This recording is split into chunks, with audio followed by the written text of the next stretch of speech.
और राजधानी जयपुर से बड़ी खबर बता रहे हैं, जहां पर जयपुर में फर्जी पट्टा प्रकरण पर बड़ी कार्रवाई को अंजाम दिया गया, जहां पर गरुड़वासी ग्राम पंचायत के 98 पट्टे जो है निरस्त कर दिए गए हैं। बता दें कि निरस्त होंगे और NSE9 न्यूज की खबर का ये बड़ा असर भी देखने को मिला है, जहां पर गरुड़वासी ग्राम पंचायत के 98 पट्टे होंगे निरस्त। साथ ही जिला परिषद ने इसके कड़े कार्रवाई के भी आदेश दिए हैं। साथ ही जिला परिषद CEO प्रतिभा वर्मा का आदेश है 2017 में जारी 98 पट्टों को रद्द करने की प्रक्रिया अब शुरू होगी। कोट खावदा पंचायत समिति के विकास अधिकारी को कार्रवाई सुनिश्चित करने के निर्देश दिए गए हैं। साथ ही दोषी पूर्व सरपंच पर राजस्थान पंचायती राज अधिनियम की धारा 38(4) के तहत ये कार्रवाई होगी। साथ ही फर्जी पट्टा प्रकरण में ग्राम विकास अधिकारी पर भी गाज गिर सकती है। जी हां, अनुशासनात्मक कार्रवाई के भी निर्देश दिए गए हैं। साथ ही 355 पन्नों की जांच रिपोर्ट के बाद जिला परिषद ने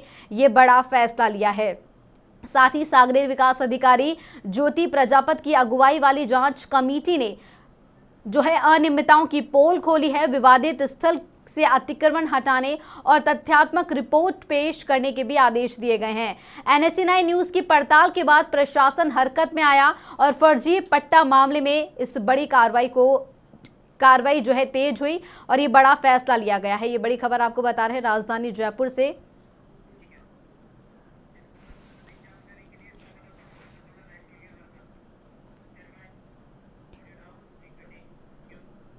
और इस खबर पर ज्यादा जानकारी के लिए हमारे संवाददाता मोहन कसाना लाइव जुड़ चुके हैं। मोहन, बड़ी कार्रवाई जो है अब कोट खावदा, जिस पर NSE9 न्यूज लगातार बना हुआ था, उस पर बड़ी कार्रवाई अब होगी, जिसमें 98 पट्टों को निरस्त किया जाएगा। क्या कुछ ऐसे सबूत हाथ में लगे थे जो इतनी बड़ी कार्रवाई अब होने जा रही है?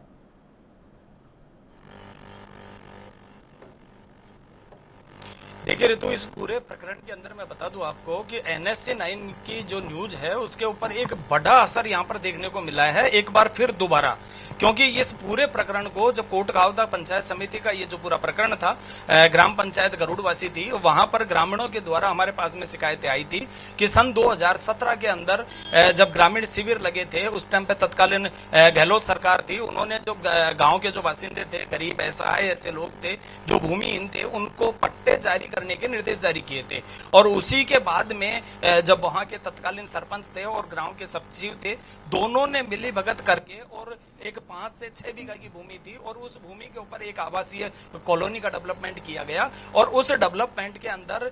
जो पट्टों की बंदर बांट थी, वो अपने चहेते लोगों को, रिश्तेदारोर को या एक एक परिवार को 5 से 6 पट्टे देने की जो कवायद थी, वो उन्होंने वहां पर शुरू की थी। और इस पूरी स्कीम के अंदर जो टोटल थे 98 पट्टे सरपंच और सेक्रेटरी की मिलीभगत से यहाँ पर जारी किए गए थे। उसके बाद में जब ये ग्रामीणों के आरोप लगे थे उनके ऊपर और शिकायत हमारे पास में आई थी, तो इस पूरे प्रकरण को NSE9 न्यूज ने पूरी पड़ताल की, तथ्यात्मक इसकी पूरी रिपोर्ट बनाई और समय समय पर कंपेन करके इस पूरी खबर का जब हमने प्रसारण किया, उसके बाद में जिला प्रशासन हरकत में आया। और हरकत में आने के बाद में एक 3 सदस्यीय जांच कमेटी का गठन किया गया, जिसमें सांगानेर की विकास अधिकारी ज्योति प्रजापत, नारसिंह मीणा के साथ में ये 3 लोगों को उसमें सम्मिलित किया गया और 7 दिवस के अंदर पूरी रिपोर्ट तैयार करके और इसकी जांच बना करके जिला परिषद को भेजने की जो आदेश थे, निर्देश थे, वो जारी किए गए। फिर उसके बाद में जब ये पूरी जांच हुई, जांच मौके पर पहुंची, वहां से रिकॉर्ड को तलब किया गया, लेकिन जब तत्कालीन विकास अधिकारी था उसके द्वारा पूरा रिकॉर्ड उपलब्ध नहीं करवाया गया, जिसमें जो पंचायत समिति कोट खावदा थी उसके द्वारा उस ग्राम विकास अधिकारी के खिलाफ अनुशासनात्मक कार्रवाई की गई और उसको तत्कालीन प्रभाव से वहां से APO करके हटाया गया और दूसरे ग्राम विकास अधिकारी को गरुड़वासी ग्राम पंचायत के अंदर लगाया गया। उसके बाद में जो पूरी कमेटी थी उसने 3 तथ्यों के ऊपर जो पूरा प्रकरण था उसकी जांच की और जांच करने के बाद में 355 पन्नों की जो उसकी एक रिपोर्ट बनाई और उस रिपोर्ट को बना करके जिला परिषद CEO के पास में जब उसको पेश किया गया, जब पूरे प्रकरण को तथ्यात्मक रूप से पूरा गहनता से जब उसकी जांच हुई और जब उसमें पाया गया कि जो तत्कालीन सरपंच कैलाश चौधरी और उसी के साथ में जो ग्राम विकास अधिकारी थे, उनके द्वारा इस पूरी जो भूमि थी इसकी जो बंदर बांट की गई थी, तकरीबन मैं बता दूं ऋतु आपको, इस जो भूमि की कीमत है आज की तारीख में कम से भी कम 10 करोड़ रुपए से ज्यादा की कीमत है। तो पंचायत समिति ने जब इसके ऊपर कार्रवाई करने के निर्देश जारी हुए, जिसके ऊपर आज जिला प्रशासन ने एक बड़ी कार्रवाई करते हुए जो कोट खावदा पंचायत समिति वीडियो है उसको निर्देश जारी किए हैं कि जो दोषी सरपंच और जो ग्राम विकास अधिकारी हैं इनके खिलाफ जो तथ्यात्मक तरीके से जो कानूनी पंचायती राज के अधिनियम के अंतर्गत जिस तरीके की जो प्रावधान होते हैं उन प्रावधानों के अंदर उनके ऊपर कार्रवाई भी की जाए दोषियों के ऊपर, और जो तत्काल प्रभाव से जो 98 जो पट्टे थे उन पट्टों को निरस्तीकरण की जो प्रक्रिया है वो प्रक्रिया पूरी की जाए और जल्द ही उस उक्त भूमि को जो अतिक्रमण से बिल्कुल मुक्त करवा करके और ग्राम पंचायत को इस जमीन को वापस से सौंप दिया जाए, जिसकी तारबंदी कर ली जाए और गांव के लिए दोबारा से इस भूमि को मतलब किसी हॉस्पिटल या सुविधा क्षेत्र के नाम पर इस जमीन को रखा जाए। जी ग्राम विकास अधिकारी के ऊपर अनुशासनात्मक कार्रवाई की बात हो रही है, तो क्या केवल इसके अंदर ग्राम विकास अधिकारी ही है या और भी लोगों के जो है और सामने इनके नाम आ सकते हैं कि और भी लोग इससे जुड़े हुए हैं? साथ ही 355 पन्नों की रिपोर्ट भी सामने आई है, पूरी जांच रिपोर्ट, तो ऐसे में उसमें कौन कौन सी अनियमितताएं भी सामने आई है?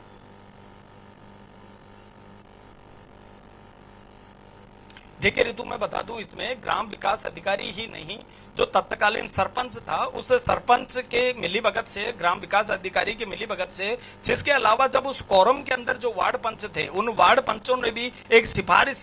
जो होती है कोरम के अंदर कि जिस प्रकार से किसी भी कार्य को पंचायत के अंदर संपादित किया जाता है तो उसमें सहभागिता जो 1/3 का जो हिस्सा जो कोरम का होता है उसमें जो वार्ड पंच भी इसमें शामिल है। लेकिन ये जो पूरा भूमि प्रकरण था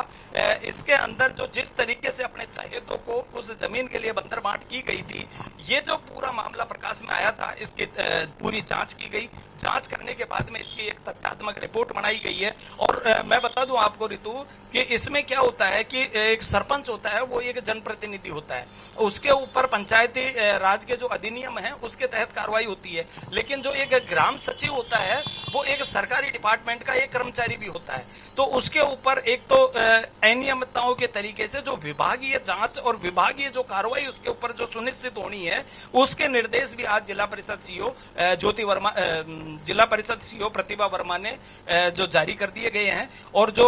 कोट खावदा विकास अधिकारी है उसको स्पष्ट निर्देशित किया गया है कि उक्त जो प्रकरण है जिसके ऊपर कार्रवाई करके और 7 दिन के अंदर इसकी जो कंप्लायंस है वो जिला परिषद के अंदर रिपोर्ट प्रस्तुत की जाए।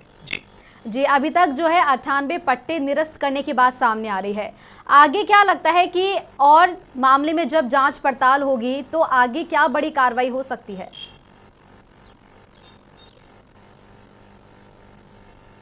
देखिए ऋतु, बता दूं इस पूरे प्रकरण को लेकर के जब गांव के लोग थे उन्होंने एसीबी तक वहां पर पहुंचे थे, एसीबी मौके पर भी पहुंची थी और वहां पर जाने के बाद में उन्होंने कुछ रिकॉर्ड भी वहां से तलब किया था। लेकिन सबसे बड़ी बात यह थी कि ये जो मामला था ये पंचायती राज का था, तो एसीबी इसके अंदर जो सीधी कार्रवाई करने का जो कार्य थी वो नहीं कर सकती थी। तो एसीबी ने जब इसमें परिवाद दर्ज किया था, परिवाद दर्ज करने के बाद में एसीबी ने ये कहते हुए पीड़ितों को टाल दिया था कि जब पंचायती राज ही इसका पूरा जो मामला है इसका पूरा पटाक्षेप करेगा, उसके बाद में अगर किसी भी तरीके की अनियमितताएं इसके अंदर पाई जाती है तो उसके बाद में जब उनके द्वारा जब दोष सिद्ध कर दिया जाएगा तब इस मामले को उठा करके हम इसमें आगे की कार्रवाई की जाएंगे। अब इसमें सबसे बड़ी बात यह है कि जिला परिषद ने तो आज इस जो पूरे 98 पट्टों का जो प्रकरण था जिसमें जो तत्कालीन सरपंच थे कैलाश चौधरी और जो ग्राम विकास अधिकारी था दोनों को इसके अंदर दोषी पाया गया है। साथ में ही कुछ वार्ड पंच भी थे जिन्होंने इसके अंदर सिफारिश की गई थी, उनको भी इसी के अंदर दोषी माना गया है। अब ये देखने वाली बात होगी कि जब पंचायती राज से जब ये सिफारिश एसीबी के पास में जाती है तो क्योंकि जो पट्टों का शुल्क भी वहां पर जमा करवाया गया था, कितने वो लोग थे कि जिनसे अतिरिक्त शुल्क लिया गया था और उसके बाद में इन पट्टों को जारी किया गया था, कितने वो परिवार थे कि जिनको किस तरीके का प्रलोभन दे करके और एक एक परिवार को 4 से 5 पट्टे, वहां पर 6 पट्टे जारी किए गए थे। ऐसे बहुत सारे लोग थे कि जो सरकारी सेवा के अंदर भी थे जिनको भूमि की जरूरत नहीं थी, लेकिन वहां पर एक मोटा प्रलोभन लेकर के और जो सरकारी कर्मचारी थे उनको भी वहां पर पट्टों का वितरण किया गया था। अब ये बाकी आने वाले दिनों के अंदर ही ही इस बात का मालूम चल पाएगा कि जब पंचायती राज डिपार्टमेंट के द्वारा इसके ऊपर जो कार्रवाई होती है, जो पट्टों का निरस्तीकरण होता है, उसके बाद में जो भूमि के ऊपर अवैध रूप से जिस तरीके का जो अतिक्रमण है, उस अतिक्रमण को हटा लिया जाएगा और उसके बाद में जो भूमि है उसकी पैमाइश होगी और उसकी तारबंदी करके जो उक्त पूरी भूमि है उसको ग्राम पंचायत को सबमिट कर दी जाएगी, सुरक्षित कर दी जाएगी। जी मोहन, देखिए NSE 9 न्यूज तो लगातार इस खबर पर बना हुआ है और बड़ा असर भी देखने को मिला है। आगे देखने वाली बात रहेगी कि क्या कुछ बड़ी कार्रवाई हो सकती है।